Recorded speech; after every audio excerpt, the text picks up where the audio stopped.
सोचिए दोस्तों, अगर एक ऐसा टैक्स सिस्टम आ जाए जो आपके रोज के खर्चे ऑटोमेटिकली कम कर दे, चाहे दवाइयाँ हों, टूथपेस्ट हो या सीमेंट, सब पर जीएसटी घटा दिया गया हो। और ये तो बस शुरुआत है, क्योंकि इंडिया ने ऑफिशियली लॉन्च कर दिया है GST 2.0। Common man items such as hair oil, toilet soap bars, shampoos, toothbrushes, toothpaste, bicycles, tableware, kitchenware, and other household articles have all come to fight, whether they were in 18 or whether they were. आज हम जानेंगे ये नया tax reform इतना बड़ा क्यों है और इसका सीधा असर। Of course, we've reduced the slabs. There shall be only 2 slabs. Hello दोस्तों, आप देख रहे हैं फैक्ट वाला, जहां हर फैक्ट होता है फ्रेश, क्लियर और इंगेजिंग। आज हम बात करने वाले हैं भारत के recently announced and heavily debated GST 2.0 reform के बारे में। Reforms have been carried out with a focus on the common man. Every tax levied on common man's daily use items have gone through a rigorous looking into, and in most cases the rates have come down drastically. ये reform लाया है simplification, कम किए हैं taxes और दी है economy को एक fresh push. Farmers and agriculture as a whole will also benefit by the decisions we have taken today. तो चलिए शुरू करते हैं इस गेम चेंजिंग पॉलिसी की कहानी। सबसे पहले समझते हैं चेंज क्या है। इंडिया ने अपना पुराना 4 टियर जीएसटी सिस्टम हटाकर अब इंट्रोड्यूस किया है सिंप्लीफाइड सिस्टम। 5% स्लैब एसेंशियल्स के लिए Common man items such as hair oil, toilet soap bars, shampoos, toothbrushes, toothpaste, bicycles, tableware, kitchenware, and other household articles have all come to fight, whether they were in 18 or whether they were 18% slab. General items के लिए air conditioning machines, TVs which are over 32 inches, all TVs now at 18%. I want to underline, all TVs are now at 18%. Dishwashing machines, small cars, motorcycles equal to or less than 350 cc are all now coming to 40% slab high and luxury products के लिए। इसका मतलब अब toothpaste, medicine, milk products, packaged foods, all essentials पर सिर्फ 5% GST लगेगा।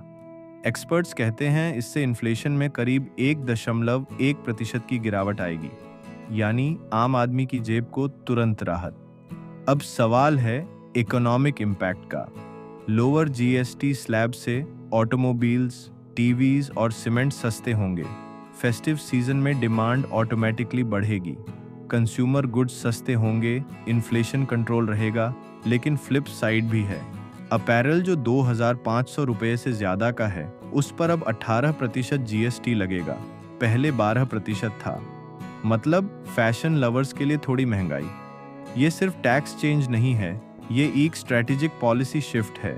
Simple slab से compliance easy हो जाएगी, ट्रांसपेरेंसी बढ़ेगी और ट्रस्ट भी। लॉन्ग टर्म में इंडिया एक अट्रैक्टिव मार्केट बनेगा फॉरेन इन्वेस्टर्स के लिए। सोच लीजिए, ये सिर्फ फिस्कल रिफॉर्म नहीं, बल्कि एक ग्रोथ लेवर है इकोनॉमी के लिए। इंडस्ट्री और छोटे बिजनेसेस इस मूव का स्वागत कर रहे हैं। सिंपल सिस्टम से पेपर वर्क और ब्यूरोक्रेसी कम होगी। कॉन्सूमर को राहत मिलेगी, स्पेशली मिडिल क्लास हाउसहोल्ड्स को। हाँ, कुछ लग्जरी फैशन और हाई एंड बायर्स कॉशियस हैं 18% स्लॉब को लेकर। इकोनॉमिस्ट्स मानते हैं जीएसटी 2.0 से इन्फ्लेशन 1.1% तक घट सकती है, यानी हाउसहोल्ड्स को रियल बेनिफिट मिलेगा। जीएसटी 2.0 सिर्फ टैक्स कोडिंग की बात नहीं करता, ये सिग्नल देता है कि इंडिया अब अफोर्डेबिलिटी, ईज ऑफ बिजनेस और कम्पिटिटिवनेस को प्रायोरिटी दे रहा है। एमएसएमईज को फायदा होगा, एक्सपोर्टर्स को इजी सिस्टम मिलेगा, फॉरेन इन्वेस्टर्स को क्लैरिटी मिलेगी। अगर इम्प्लीमेंटेशन सही हुआ तो ये इंडिया की इकोनॉमिक हिस्ट्री में एक टर्निंग पॉइंट साबित होगा। तो दोस्तों, आपको क्या लगता है, क्या जीएसटी 2.0 आपके मंथली बिल्स को सच में कम करेगा या ये सिर्फ एक इल्यूजन है?